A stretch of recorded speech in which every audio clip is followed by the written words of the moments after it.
শিলিগুড়িতে ভোর দখল, আরজিকর কাণ্ডে বিচার চেয়ে রাত থেকে ভোর পর্যন্ত রাস্তায় মানুষ। মোমবাতির আলোয়, রঙে রেখায়, গানে স্লোগানে চলল প্রতিবাদ।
সিবিআই তদন্তের মাঝেই হস্টেলের ঘরের তালা ভেঙে তাণ্ডব চালিয়েছে বহিরাগতরা।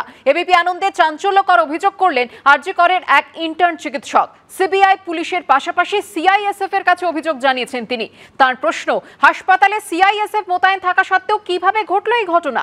একটা বিষয় জিজ্ঞেস করার চেষ্টা করবো আপনার কাছে। আপনি তালা থানাতে একটি লিখিতভাবে অভিযোগ করেছেন। আমি তালা থানায় লিখিতভাবে অভিযোগ করেছি। আমাকে গত কিছুদিন থেকেই কলেজের কিছু বহিরাগত আছে, যারা এই কলেজের এখন পার্ট না, কলেজ থেকে পাস আউট হয়ে গেছে, আর কিছু ওর সাথে যুক্ত হয়েছে অবাঙালি, যারা আমাদের বাংলার লোক কিভাবে বিনা চিকিৎসায় মারা যাচ্ছে, গ্রামের লোক কিভাবে বিনা চিকিৎসায় পড়ে আছে, ওরা দেখতে দেখার ওদের মানসিকতা নেই। কিন্তু ওরা আমাকে বিভিন্নভাবে, কারণ আমি শাসক দলের সঙ্গে একটু যুক্ত ছিলাম আর এখনও আছি আর থাকবো বলে, ওরা আমাকে বরাবরই আক্রমণ করতো।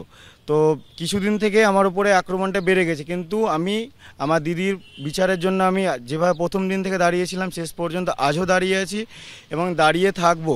এবং সিবিআইকেও আমি আমার তদন্তে সহযোগিতা করেছি। তারপরে কলেজে সিআইএসএফ দেওয়া হয়েছে। সিআইএসএফ দেওয়া সত্ত্বেও গত 4 সেপ্টেম্বর আমার রুমে ঢুকে কিছু বহিরাগত কলেজ থেকে যারা পাস আউট হয়ে গেছে, তাদের নামটা আমি নিচ্ছি না তদন্তের স্বার্থে।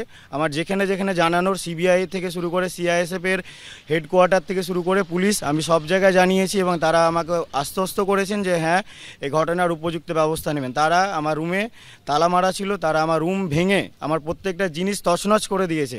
আমি আজ পর্যন্ত জানি না আমার কত টাকার ক্ষতি হয়েছে, আমার রুমে কী কী জিনিস ছিল সেগুলো আছে কি নেই আমি জানি না। আমার এটা একটা কোশ্চেন ছিল, সিআইএসএফের উপস্থিতিতেও যদি এই জিনিসটা হয় তাহলে আমি কি করব, বা বাকি লোকজন আমার যারা আরও সহকর্মী আছে, আরও পিজিটি, আরও সিনিয়র যারা আছে, যারা একসাথে আমার দিদির জন্য আন্দোলনটাও চালিয়ে যেতে চায়, একসাথে বাংলার গরিব মানুষকেও যে চিকিৎসা পরিষেবাটা দিতে চায়, এই যে বাধাটা সৃষ্টি করছে বহিরাগত এই লোকজনগুলো, তাদেরকে কি সুরক্ষা দেওয়ার কাজটা সিআইএসএফের নয়? আমি এটা হেডকোয়ার্টারকে জানিয়েছি। ওরা আমাকে আশ্বস্ত করেছে, বলেছে যে উপযুক্ত এই ঘটনা তদন্ত ওরা করবে এবং কেউ ছাড় পাবে না। আমার প্রত্যেকটা অথরিটিকে জানানো হয়েছে। ওরা বলেছেন যে ঘটনার পূর্ণ তদন্ত করা হবে এবং যারা দোষী আছে তাদেরকে পূর্ণ শাস্তির ব্যবস্থা করা হবে।